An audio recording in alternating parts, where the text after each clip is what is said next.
So lama nak buat video for a while, cakap depan kamera since balik daripada Madinah. So sekarang ni cuti actually.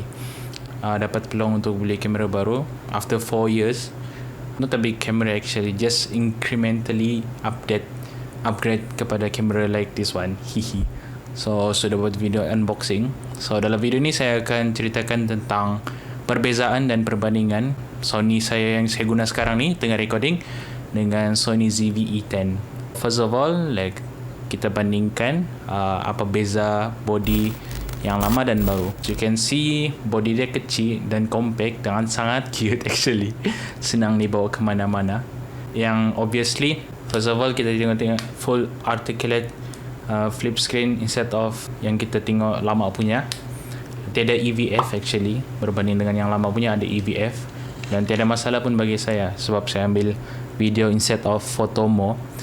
Lepas tu ada mic jack dengan headphone port, berbanding yang lama tiada. Okay, lepas tu dia update dia punya video eye autofocus instead of face autofocus. So it's a big for me actually sebab saya bergantung sangat pada autofocus, dan actually yang lama pun still bagus sebab dia face detection autofocus, tapi yang latest ni dia ada eye detection autofocus. Itu perbandingan dia yang paling obvious lah. Yang kedua iaitu stabilization, sebab kamera lama yang saya guna ni Sony A6300 ni tiada stabilization, tiada e-stabilization. So this one dia bukan IBIS tapi dia just electronic stabilization. So at least adalah dalam punya kamera stabilization. Lepas tu ada kita last browse lagi, dia guna gyro data, tapi saya belum try test lagi, saya belum guna lagi.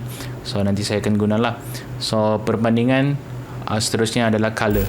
Dan sebelum ni yang saya guna ni tiada HDR.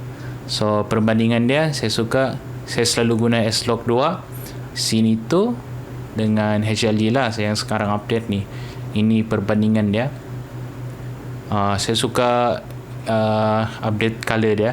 Saya suka color grade lah perbandingan dia.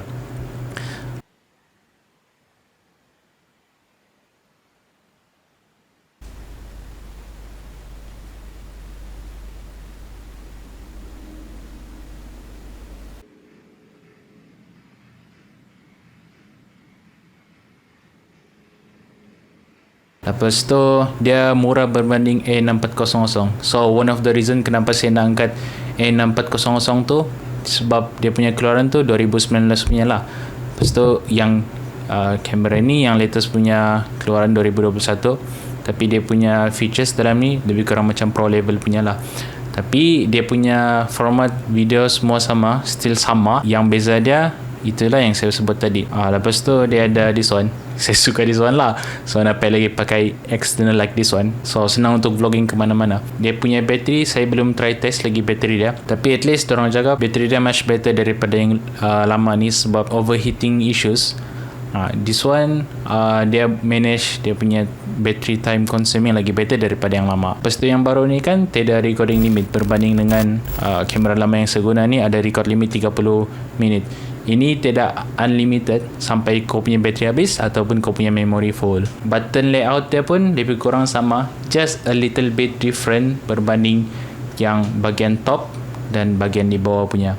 Dan antara benda yang paling saya suka kan ada zoom rocker atau power zoom orang bilang, dan tidak di kamera lama lah. Dan saya ambil yang warna putih sebab cute actually. So itu je kali. So try test vlogging 4K 24 frame per second, 1/50 shutter f5.6, ISO dia 100. So this is without any stabilizations. Lepas tu internal microphone dengan Sigma 18 to 50. Sekarang f5.6. So this is vlogging test. Actually botak without any stabilizations. How was it? Dengan dia punya autofocus, it's very nice actually sebab eye detection autofocus. Hopefully dia punya mic tu dengar, dan this is how it's feel like. So dia punya white balance, auto white balance. Sekarang waktu petang, it's very cloudy actually, dan itu je kot. Try this.